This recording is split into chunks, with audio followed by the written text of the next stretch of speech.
Welcome to my views on news. Friday's first video. Its first news story is about some POWs, prisoners of war from Tigray. It is being claimed by several news outlets, some journalists, some YouTubers, that thousands of Tigray fighters are in Eritrea. They were taken prisoner during this third round of fighting. Secondly, viewers, we have a new story about a meeting of US congressman where Molly Fee, US Assistant Secretary of State for Africa Affairs, appeared, and questions were asked about Eritrea, about withdrawal of Eritrean military from Tigray, about new sanctions on Eritrea in case of non-compliance regarding the withdrawal of EDF from Tigray. Restoration of AGOA was also mentioned, and ban on international lending to Ethiopia too. Referendum in Volkite was also mentioned by a US congressman. Thirdly, viewers, the Somalia urged UN Security Council to lift restrictions on the country imposed several decades ago. Somalia cannot legally purchase weapons for its army. We have a clip for you. What did Somali representatives say at UN Security Council? Details for you. Firstly, viewers, I think around 2 to 3 weeks ago, we received some information that TDF prisoners of war, Tigray fighters, POWs, had been taken to Eritrea, that they were in Eritrea.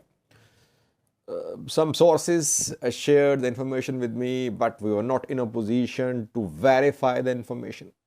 That is why we did not share the information with you. But several people claimed. By the way, during this third round of fighting, Tigray, which started on the 24th of August, then ended around 2 weeks ago, Tigray forces showed thousands of ENDF members who were taken prisoner by Tigray forces. Eritrean soldiers were shown to taken prisoner by Tigray forces. Amhara forces, Amhara militia members too. But ENDF and EDF did not show large number of Tigray fighters as POWs. Only a few dozen were shown by Ethiopian state media. And back then we were discussing that why is that large number of ENDF POWs was being seen, but not TDF POWs. Now it is being claimed by several journalists and activists that thousands of TDF POWs are in Eritrea. That thousands of Tigray fighters were taken prisoner since the 24th of August, and they were taken to Eritrea. They're in Eritrea. They are being trained. They could be used for some activity in Tigray. It's not official word. Tigray regional government, Eritrean government, Ethiopian federal government, no one has said a word about any TDF POWs in Eritrea. Only some pro-Tigray and anti-Tigray news sources are making these claims. It's difficult to confirm or reject this claim. Eritrea has not shown any Tigray's POWs. So prisoner exchange is not likely because Eritrea has not confirmed that TDF fighters are in Eritrea as POWs. So it's a little complex situation. And Eritrea is not likely to issue any statement as well. Eritrea did not speak about its own soldiers taken prisoner by Tigray. But rumors going around that thousands of Tigray fighters are in Eritrea who were taken prisoner in Tigray, then taken to Eritrea. And similarly, we are hearing about thousands of damn hit fighters too. The thousands of damn hit fighters are ready to attack Tigray forces if Tigray forces did not disarm. Are these two pieces linked? Damn it and Tigray TDF POWs? Well, there are things which could happen if the agreement is not implemented. That is why I have been saying that implementation of the agreement must not be delayed. Otherwise, you could see new developments which could lead to a collapse of the peace deal. Secondly, viewers, U.S. Assistant Secretary of State for Africa Affairs Molly Fee appeared before a committee of U.S. congressmen a few hours ago. Some tough questions were asked about Ethiopian peace agreement. Brad Sherman was there, U.S. congressman seen as pro-TPLF, and he urged more sanctions on Eritrea if Eritrea did not withdraw its forces from Tigray. He urged continued suspension of AGOA and ban on international landing for Ethiopia until there is unfettered humanitarian access to Tigray, until detained Tigrayans have been released, until all foreign forces leave Tigray. Molifi is top US official in the Horn of Africa.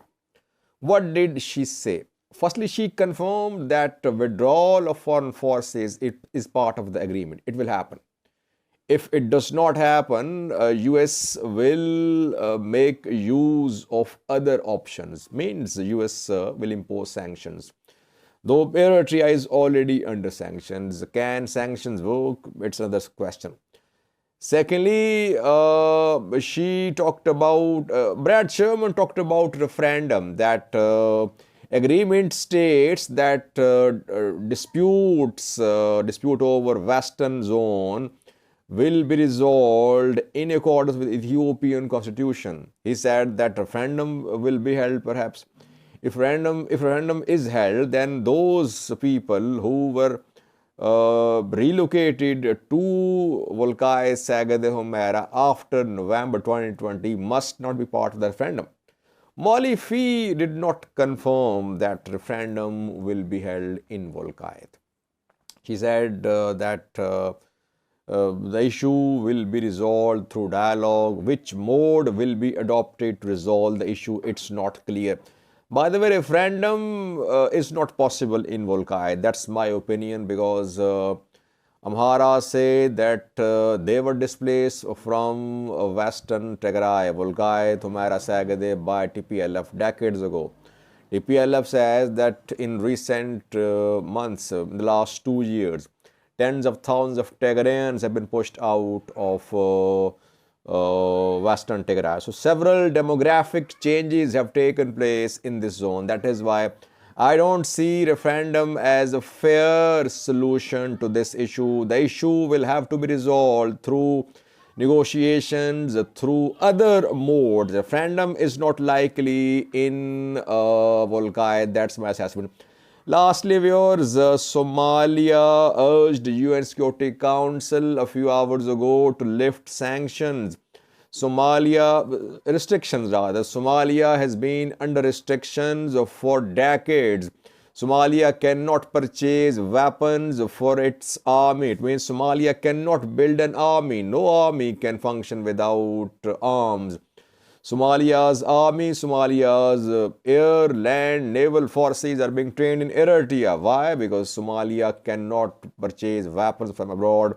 It was put under restriction several decades ago. But Somalia's representative at UN Security Council said a few hours ago that it was unfair and double standards that Somalia, which was facing a terrorist group, was under restrictions. It was not allowed to purchase weapons from abroad. Yes, that's that must be corrected. Somalia cannot fight Al-Shabaab if it remains under restriction. Somalia needs to have strong army. It needs to arm its army as well, and for that restrictions must be lifted on Somalia. Take a listen to what Somali representatives say at UN Security Council.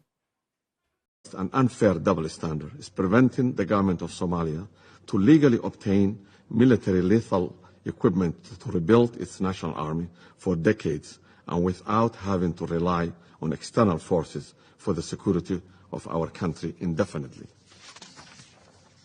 Nonetheless, Somali people have risen against the tyranny of the terrorist group, and we will not await Council's condolences and sympathies for another terrorist attack of hundreds of casualties anymore. Somalia will continue to resist with arms and with their bare hands in all regions of Somalia against a violent extremism ideology until a decisive victory is achieved.